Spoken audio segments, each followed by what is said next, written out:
നമുക്ക് ഇന്നൊരു മീൻ മുളകിട്ടത് ഉണ്ടാക്കിയാലോ. മീൻ എന്ന് പറഞ്ഞാൽ ഇത് കയ്യനാണ്. ഇത് ഇവിടെയെല്ലാം എല്ലാവർക്കും ഇഷ്ടമുള്ള മീനാണ്. പുഴ മത്സ്യമല്ലേ കയ്യൻ.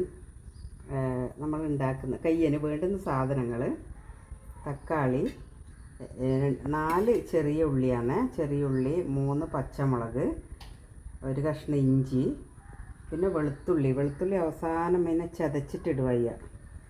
പിന്നെ ആദ്യം ഉലുവ, കുറച്ച് വെളിച്ചെണ്ണ ഒഴിച്ചിട്ട് അതിൽ ഉലുവ പൊട്ടിക്കും. അതിന് ശേഷമാണ് ഇത് ഇടുക. ഈ വഴറ്റേണ്ട സാധനങ്ങളാണ് ഇതെല്ലാം. ആദ്യം ഇഞ്ചി ഇടും. ഇഞ്ചി ഇട്ട് വഴറ്റിയതിന് ശേഷമാണ് ഉള്ളി, തക്കാളി ഇതെല്ലാം ഇടുന്നത്. അത് ഞാൻ വഴറ്റുമ്പോൾ കാണിച്ചു തരാം.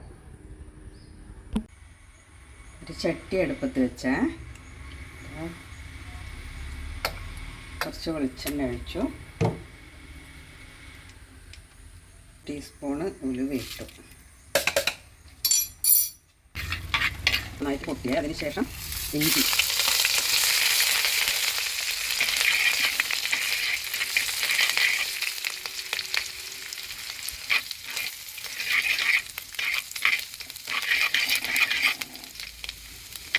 ശേഷം ചെറിയുള്ളി,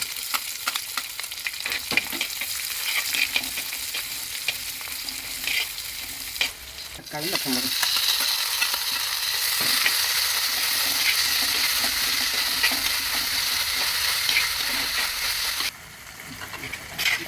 തക്കാളി എല്ലാം നന്നായിട്ട് വളർന്ന് വന്നിട്ടുണ്ട്, നല്ലോണം വന്നിട്ടുണ്ട്. ഇനിയാണ് നമ്മൾ മസാലപ്പൊടിയെല്ലാം ഇടുന്നത്. 1 ടീസ്പൂണ് മല്ലിപ്പൊടിയാണ്,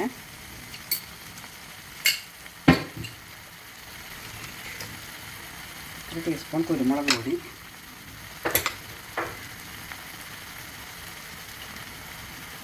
ഇത് എരിവുള്ള മുളകാണ്, 2 ടീസ്പൂൺ. കളറിന് വേണ്ടി കുറച്ച് കാശ്മീരി മുളക് 1 ടീസ്പൂൺ. മഞ്ഞൾപ്പൊടി 1 ടീസ്പൂൺ മതി. ഇനി ഇതൊന്ന് നന്നായിട്ട് വഴന്ന് വരുമ്പം അടിക്ക് പിടിക്കുക അങ്ങനെ ആവുന്നുണ്ടെങ്കിൽ കുറച്ച് ചൂടുവെള്ളം ഒഴിച്ചു കൊടുത്താൽ മതി. ഇത് നമ്മൾ പുഴ മത്സ്യത്തിന് നമ്മൾ പുളി ഉപയോഗിക്കലില്ല, അതുകൊണ്ട് ഞാൻ ഇതിൽ പുളി ഇടുന്നില്ല. കുടംപുളിയോ അല്ലെ വാളംപുളിയോ ഒന്നും ഇടുന്നില്ല.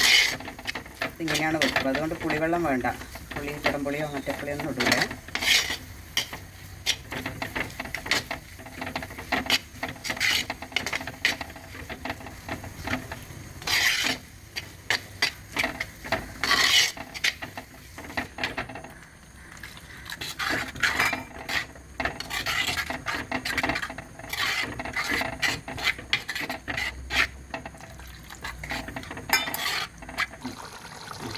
ഇത് നന്നായിട്ട് തിളച്ച ഇനി മീനിടാം നമുക്ക്.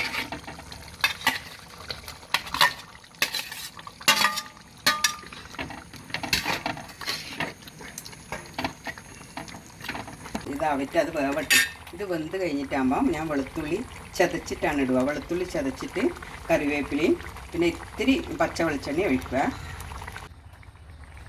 അതാണ് നമ്മളെ മീൻ വെന്ത് കഴിഞ്ഞാൽ ഇത് ഇടയ്ക്കിടയ്ക്ക് ചട്ടി തിരിച്ച് കൊടുക്കണേ, അല്ലെങ്കിൽ മീൻ അടിക്ക് പിടിക്കും. ചട്ടിയല്ലേ, അതുകൊണ്ട് പെട്ടെന്ന് അടിക്ക് പിടിക്കും. ഞാൻ വെളുത്തുള്ളി ചതച്ചത് ഇട്ടുക. അതിന് ശേഷം കറിവേപ്പില ഇട്ട് കറിവേപ്പില കഴിഞ്ഞിട്ട് കുറച്ച് പച്ച വെളിച്ചെണ്ണ മതി. ഓക്കെ, കറി റെഡിയായേ.